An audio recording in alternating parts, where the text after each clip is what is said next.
What's happening? Welcome to the Matt Bernier Show on DRF TV. My name is Matt Bernier. You can follow me on Twitter at Bernier_Matt. This is the preview edition, taking a look at the big Grade 1 races from Belmont Park Saturday afternoon. The Grade 1 Belmont Oaks, the Grade 1 Belmont Derby. However you listen to this thing, thank you for doing so. YouTube, SoundCloud, iTunes, video.drf.com, as well as Spotify. Wherever you take this thing in, just make sure you rate, you review, and you subscribe.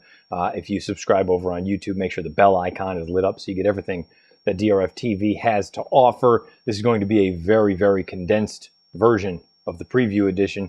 Just looking at those two races, and just because I don't have my whole setup at home, I won't be able to dive into replays and things of that nature, but I wanted to touch on these two races, mainly because there's the two big ones, two big grade ones anyway, at Belmont on Saturday.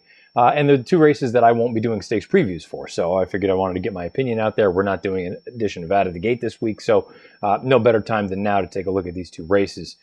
You can find the expanded stakes previews over on video.drf.com, as well as the Racing Forms YouTube channel. Beer and Illman will go over these two races in depth. One of them, I believe the Belmont Derby, is the race of the day, the DRF Bets race of the day, so you can get free formulator past performances if you are so inclined over on the Race of the Day page on drf.com. But I want to take it right in sort of chronological order. So we'll start with the seventh race at Belmont. That is the Grade 1 Belmont Oaks, 10 furlongs on the inner turf course. You know, last fall, if you had asked me what this race was going to look like, it probably would have just been a procession for the number 2 newspaper of record, given the way that she looked as a 2-year-old. And there's a fellow who has made it abundantly clear how wrong I have been about newspaper of record, because he made a comment following the Breeders' Cup saying how weak the field was. I said he was a dope. He has come back to me subsequently in these 2 losses of hers here in 2019 as a 3-year-old and said I'm a bad person. I acknowledge that I was probably a little bit too dismissive of saying or using the term dope. I thought it was a silly comment, but in hindsight now, look, this individual, I don't know if he still listens to the program or not, seems to be on the correct side of things. Now, newspaper of record, I don't know what you want to do with her. I don't know if you look at her and say, those first 2 races, the Edgewood came over relatively testing ground, and I know all 3 of her starts last year, they all came over yielding turf, and she took to that just fine.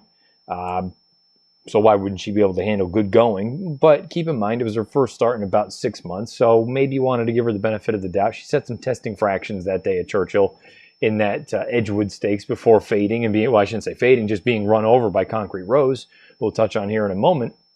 But the wonder, again, that's the race for me that is the concern, because she got out there and she had basically all things her own on the front end. There was nobody else keeping her any kind of company, and she just refused to relax and refused to come to hand for Rad Ortiz until probably 3/4 of the way into the race. I shouldn't say 3/4. Maybe that's a little bit harsh, but you get what I'm saying. Probably going into the far turn. And then at that point, it looked she was still moving comfortably. The problem is when you asked her to go, she went, but she didn't have nearly as much as her uncoupled stablemate Cambier Park did. So now this is 2 starts where she has shown that customary speed, that customary ability to get out there, sort of throw down the gauntlet and say, come and catch me. The problem is, and the difference is, from her 2-year-old year to her 3-year-old year, the 2-year-old year, no one could come and get her. Now, 2 for 2 as far as horses going and running her down on the front end. The thing that is also concerning to me is, well, from a number standpoint, she has not necessarily improved. Forget about improved. She's actually regressed a little bit depending on which figures you look at. If you look at the Timeform US rating, she has regressed. You look at the Buyers, she's relatively close to what she was as a 2-year-old. She's the kind of horse that she has the ability, the raw natural talent, that would I be stunned if she popped in a big way tomorrow afternoon? No, not at all. I think another thing you need to factor in with this race and all the races at Belmont on Saturday, the weather looks a little bit on the dicey side, where you may have some showers that come rolling through. You may have a relatively heavy thunderstorm that comes through. I believe with the humidity, the feel is supposed to be about 100 degrees down in Elmont tomorrow. So it's probably not going to be a great day physically outside in the elements. But at the same time, I do look at it and say, if you get that big rain and you get that softer turf course, you know a horse like Newspaper of Record should be able to handle that, as opposed to potentially some of these other girls that she'll run against. 5-2, maybe this is your opportunity to get a price on her again.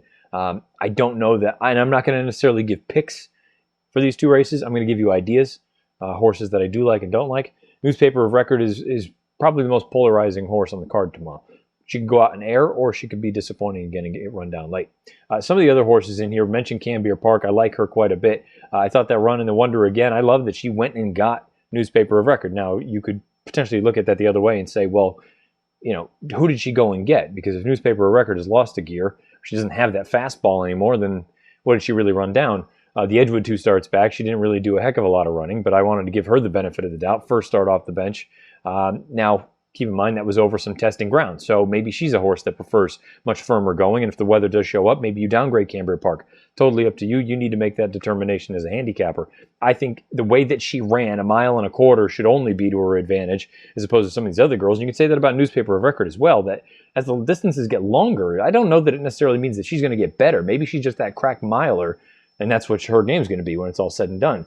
Cambier Park, I feel the opposite. I think additional ground is going to be to her benefit. And I see no reason that she shouldn't run well tomorrow, unless she is that horse that truly is dependent on that firmer going. And it doesn't end up being that way. You always have to respect Aidan O'Brien in these races. He sends Just Wonderful over here. He also sends Coral Beach over here. Now, Coral Beach on paper looks really like she just has not moved on from her 2-year-old campaign. Now, keep in mind, she's run 16 times already. Her 3 starts as a 3-year-old, all of them have been disappointing. She did run well enough in that Sandringham most recently. That was at Royal Ascot just a couple weeks back. 4th in a field of 27, so that's nothing to sneeze at. But at the same time, I just don't know that from a number standpoint, she's quite there. However, on the flip side, if you think the Lasix going on moves her up a couple points, the time form rating she earned in that most recent run was a 103.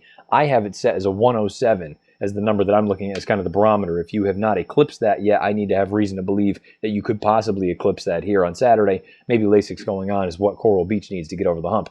As far as the other more fancied of the 2 O'Briens, Just Wonderful, she's a nice filly at this point. She's 3 of 10 lifetime. The Coronation, probably too tough. Some decent enough horses in there. But another one where it feels like her form here as a 3-year-old just pales in comparison to what we saw as a 2-year-old. She came over here, took a little bit of money in the Breeders' Cup Juvenile Fillies Turf, and just got absolutely pounded by newspaper of record. 6-1 is just not an appealing price to me. If you told me she was going to be 10-1, maybe I'd be a little bit more intrigued. But 6-1, based on her current form coming over here, she's already had the Lasix experiment before. Frankly, neither of the O'Briens do a heck of a lot for me in this race. We'll talk about the Belmont Derby here in a bit, but if you're looking elsewhere, if you don't like the 2 main Chads, Cafe Americano is another one in here for Chad. I don't particularly love that filly. She popped back to her left lead at the end of that most recent run, flashing her tail. She resented the whip. Look, it's Chad in a grade 1. She could certainly win the race. I just don't love the field that she faced that day, and I don't love the way that she did it. Jody, the Japanese import, I don't know what you want to do with her. She nearly won a Group 2, 2 starts back at almost 30-1. She comes back in a Group 1 at 1,000,000-1 and is nowhere. I don't know how that form really is going to stack up over here. Again, from a time form standpoint, to run 2 starts back, that's at least relatively competitive in a spot like this, but she will not be getting Lasix as far as I know. Jody, for the most part, 20-1, maybe I could fool around with her underneath, but I won't be picking her on top. If it's not any of the fillies that we've discussed already, it's probably one of 2. It's either Concrete Rose or it's Olendon. Now let's start with Concrete Rose. And I don't mean to disrespect a filly like Dynapass, or just on paper she looks very, very tough to make in a spot like this. Concrete Rose pretty handily defeated newspaper of record down at Churchill on Derby weekend in a visually impressive effort. Now, if you're someone that doesn't care much about the mechanics, and I've gone into this ad nauseum, some of you know I'm much more interested in how they do it necessarily than what they earn for a number. Concrete Rose never changed leads at any point. She did earn a 94 Beyer, which is the highest last out in the field, and a 112 raw time form rating, which is the highest last out in the field.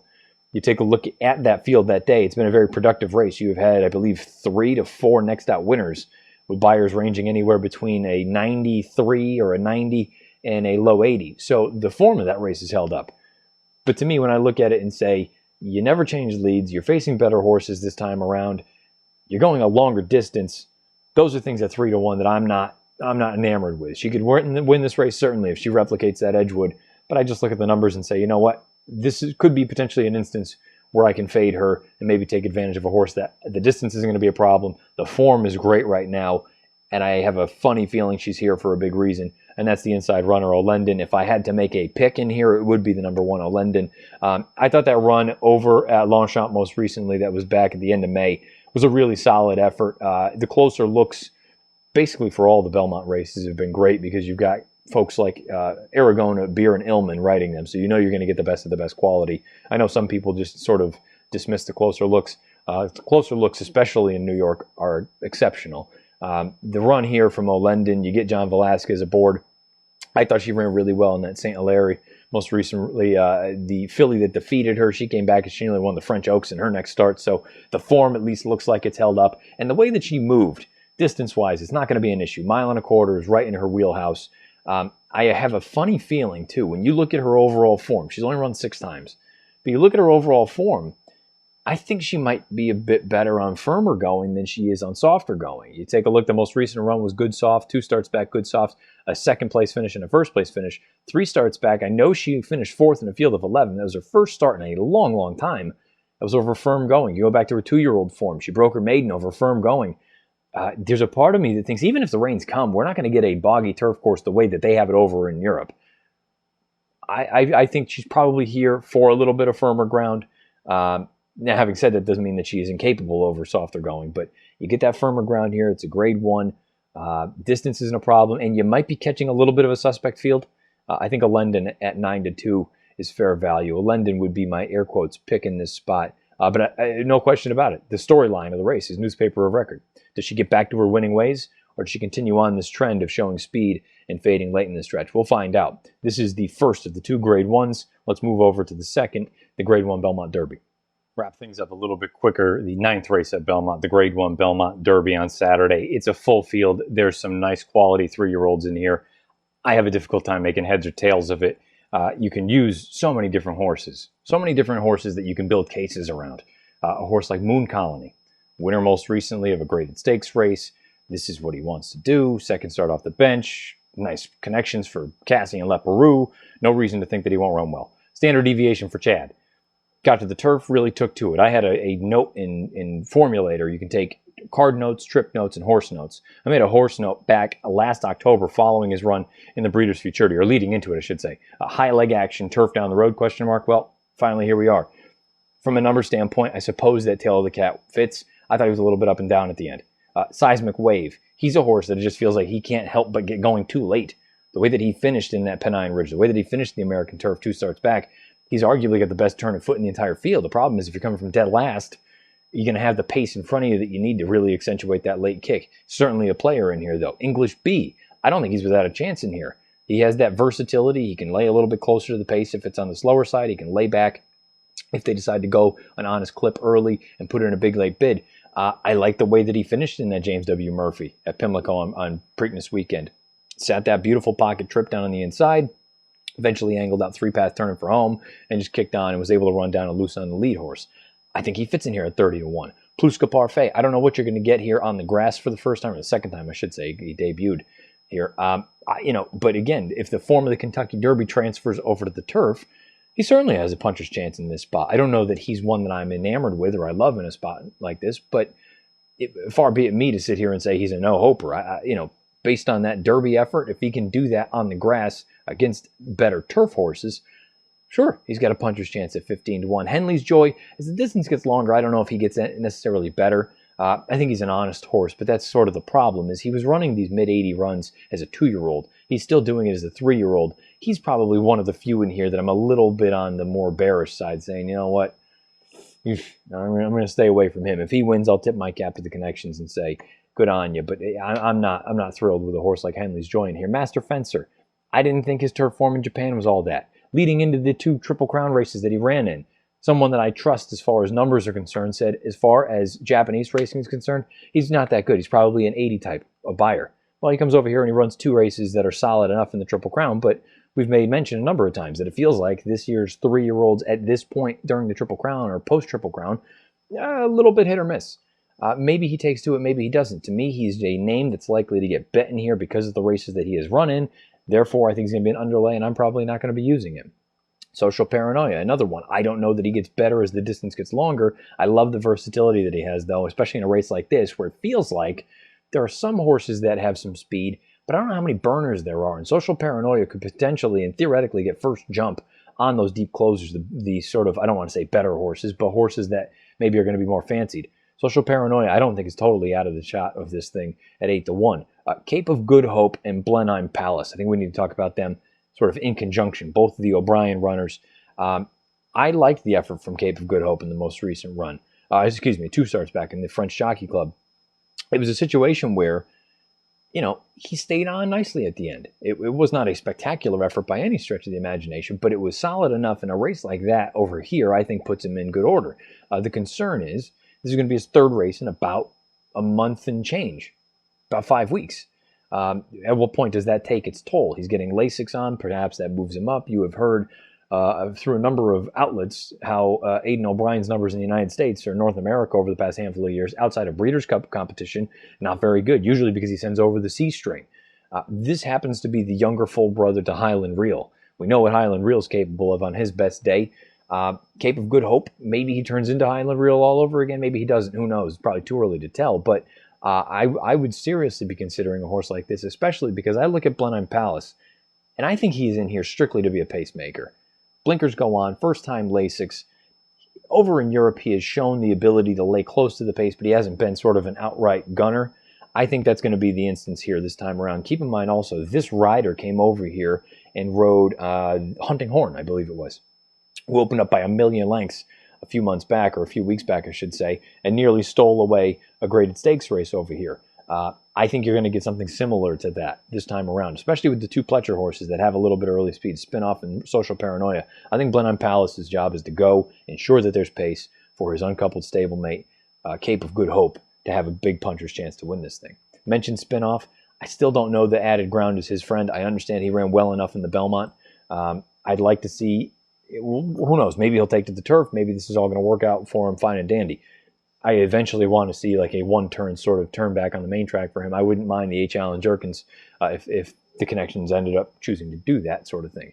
Now, that'll sound stupid if he wins this race tomorrow afternoon, but for me, I'm still not convinced that Added Ground is best for him.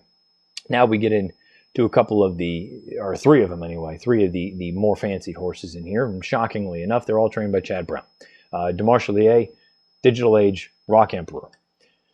Let's start with Rock Emperor. Rock Emperor, if you like a horse like Rock Emperor, don't you kind of have to like Cape of Good Hope?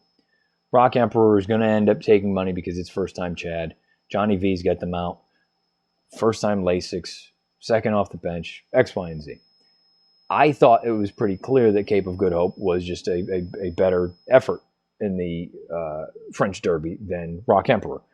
Now, maybe it's just the magic of Chad, and this horse is going to, and not that he's a bad horse, but maybe he's going to get here, really appreciate United States style running, and just take his game to the next level. I have no idea. But from a number standpoint, I think you're probably going to get 1.5 times the price on O'Brien's horse, Cape of Good Hope, than you would a horse like Rock Emperor, just because of our domestic connections. And if that's the case, strictly from a gambling standpoint, and I specifically mean from a win standpoint, not saying for exotics, but from a win standpoint, I'd much rather have Cape of Good Hope as opposed to Rock Emperor. That leaves us with Digital Age and DeMarchelier. DeMarchelier, well documented how high I am on this horse. I think he's very talented. I liked him in the Pennine Ridge. He went out there, he got the job done. Coming out of that race, it feels like he is still a bit of a work in progress, which is, I think, intriguing because he took a solid bump at the top of the lane in the Pennine Ridge and still was able to go on with it. Now, I believe I said it in the recap when we went over that race. You can go back into the YouTube archives and find that. The idea that had Seismic Wave not been ridden as passively as he was by Rosario, there's a real chance that he ends up running over DeMarchelier in the stretch. But I like that DeMarchelier dealt with a little bit of adversity and was still able to gut it out and go on with it. I think he moves forward here second off the bench. He is definitely on the short list of horses that I would consider as a pick. Digital Age, on the other hand, I've never been thrilled with this horse. I thought it was a solid effort in the American turf. Again, the race has come back solid enough. He had a nice pace to run at, and he rallied into it. Not suggesting he can't win a race like this. I just don't know from a pricing standpoint if he really offers anything that I'm intrigued with. He can win. You've always got to respect Chad in these races. But for me, Digital Age is not one of... I don't want to say I would be throwing him out, because that's not accurate. I don't know that I would do that for certain. Put it this way. Of the two, the 12 and the 13, DeMarchelier, and Digital Age, I much preferred DeMarshall in a spot like this for Chad Brown. So, but realistically, here I am saying all this stuff with all these horses. This race is about as clear as mud to me. I could see a number of horses winning this. It should be a great betting race. I think you can go a few different ways, potentially setting up for a very, very nice sort of exacta, trifecta, superfecta kind of payoff in a spot like this. On a great day of racing at Belmont Park, you just hope, knock on wood, fingers crossed, the weather cooperates for the Grade 1 Belmont Oaks and the Grade 1 Belmont Derby. Sorry this was as quick as it was, but figured we'd do a quick dive through. Questions, comments, concerns, leave them beneath the video player on YouTube or directly to me on Twitter at Bernier_Matt. However you listen to this thing, thank you for doing so. YouTube, SoundCloud, iTunes, video.drf.com, as well as Spotify. Please rate, review, and subscribe however you listen to this. I will be back on Monday with the recap edition. We'll go over these two races from Belmont Park. We'll do a stakes montage. We'll go through the whole nine, give you the weekend's best as far as buyers are concerned, and get you out in good order. Good luck this weekend, however you play, whatever you play, and wherever you play. I believe that's how it goes. This has been the preview edition of the Matt Bernier Show.